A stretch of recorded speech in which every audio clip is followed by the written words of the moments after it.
Okey, ini adalah pusat pemberian vaksin Pandu Lalu, Stadium Indra Mulia. Okey, so waktu operasi kita adalah daripada pukul 8.30 pagi sehingga 5.30 petang.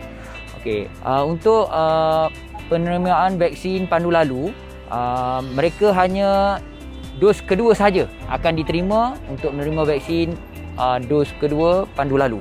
Okey, mereka perlu membawa, pertama adalah kad vaksinasi. Yang kedua, mereka perlu membawa borang kebenaran vaksinasi yang mereka simpan tempoh hari setelah mendapat suntikan dos pertama. Okey, di sini kita ada petugas penguatkuasa akan memeriksa penerima vaksin dari segi tarikh temujanji, masa temujanji dan juga lokasi temujanji. Yang paling penting adalah dos vaksinasi. Jika mereka menerima hari ini hadir untuk menerima vaksin dos kedua, mereka dibenarkan. Tapi ada lagi satu syarat di mana mereka perlu memastikan mereka ada pengiring. Baru boleh menerima vaksin secara Pandu Lalu.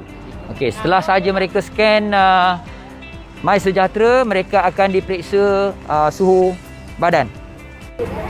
Okey, mereka diperiksa suhu badan selepas ini dan ditanya berkenaan dengan gejala.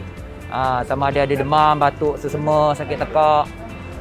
Jika mereka didapati sihat dan tidak mempunyai gejala, mereka akan dibenarkan untuk ke checkpoint seterusnya, iaitu checkpoint 2.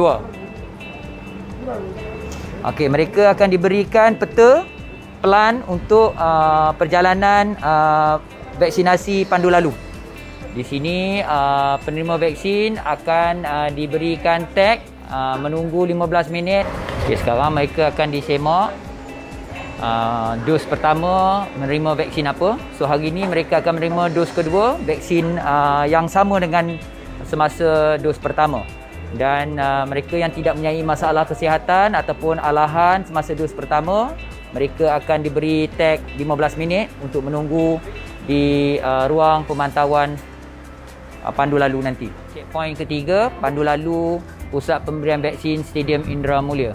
Okey, di mana penerima vaksin akan diberi suntikan dos kedua di sini. Okey, jururawat telah menyemak sama ada penerima vaksin yang betul dan juga vaksin yang betul untuk diberikan kepada penerima vaksin.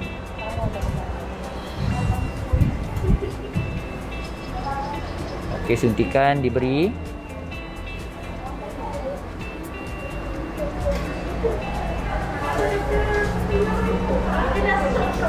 Di mana checkpoint 3 kita mempunyai 3 ruangan untuk penerimaan vaksin.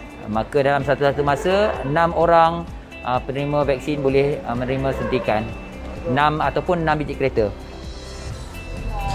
Ini adalah checkpoint 4 di mana penerima vaksin Pandu Lalu setelah menerima vaksin, mereka akan menunggu di ruang pemerhatian.